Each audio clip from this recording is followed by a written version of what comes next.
Our next speaker is Dr. Valencia Jones.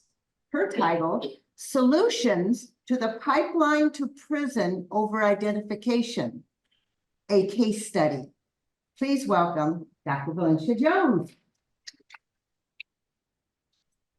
Thank you very much, Madam Connie, and great evening to everyone. It is with great privilege that I tell you a little bit about the first publication that I wrote. It happened at a time when I was in the midst of obtaining my second doctoral degree in higher education, working as a principal at San Bernardino City Unified School District.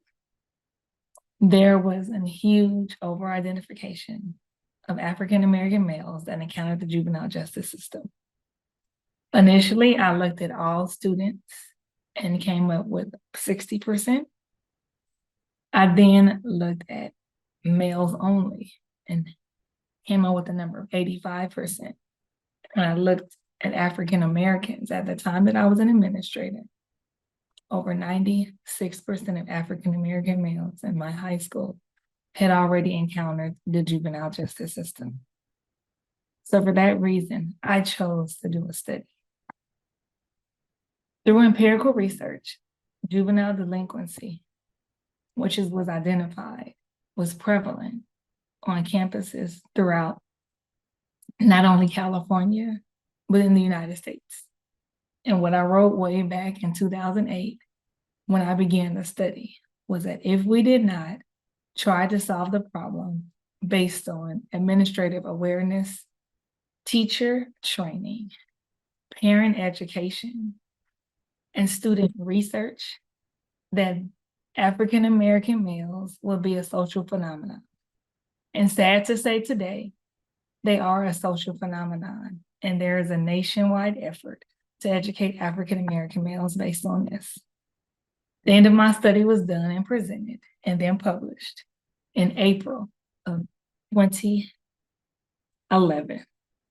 The purpose of my study, I wanted to examine the phenomenon of the juvenile justice system from the student self-esteem, the faculty attitudes, the expectations of the students, and the administrator awareness, because obviously there was a problem and there needed to be some type of change. Looking at different racial groups, genders, and makeups, African American males in special education at risk stood out amongst them all, but it was not what I looked at. When I looked at the juvenile justice system, it wasn't just those that went to jail, but also those that had any type of court citation, have been incarcerated for only a day, or encountered the police in a way where they had to pay a fine or their parents had to pay a fine.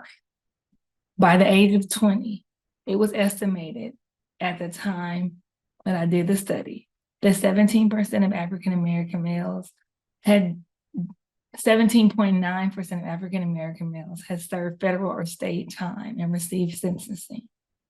The background of this began years prior, when we looked at punishment and punitive measures that took place in education and outside of education, stemming back to the 70s and 80s. The research that utilized social development models identified males who attended school, successfully completed schools, had a better outcome when they were engaged in antisocial behavior, and there was no involvement in violence. However, there was a compelling story in the study that showed that those that participated in adult violence, those that had saw some type of antisocial behavior and participated in gangs, didn't come to school regularly, and may have had issues with verbal tasks, oral language, vocabulary, may have had problems. This story was significant because there was a huge number of over-identification of special education at the time that I was an administrator, well, still am, but in the late 2010.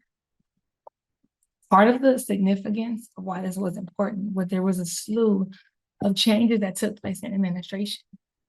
Multiple people went from taking 2 to 3 years to get the administrative credential to just taking a test. So the question was administration a part of the problem, the solution, or the only taking the test?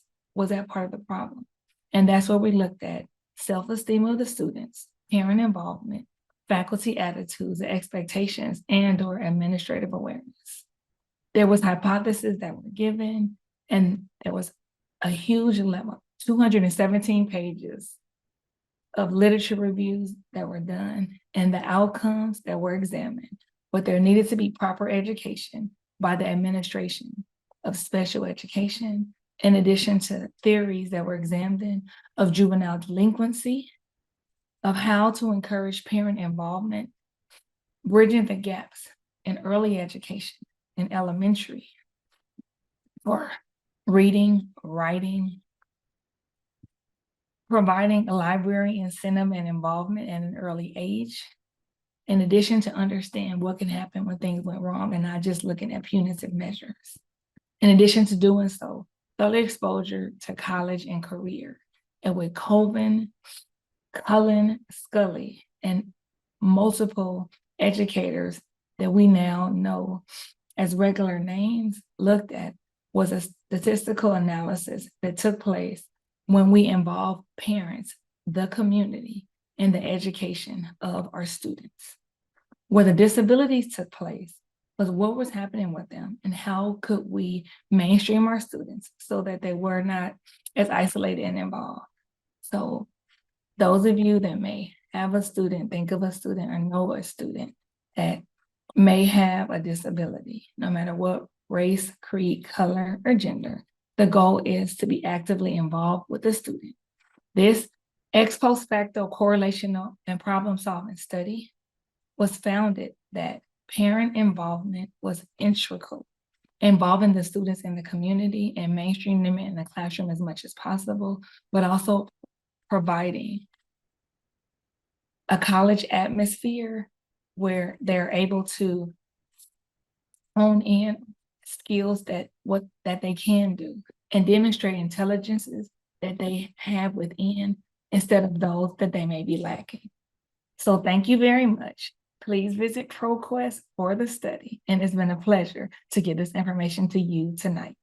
Back to you, Madam Toastmaster.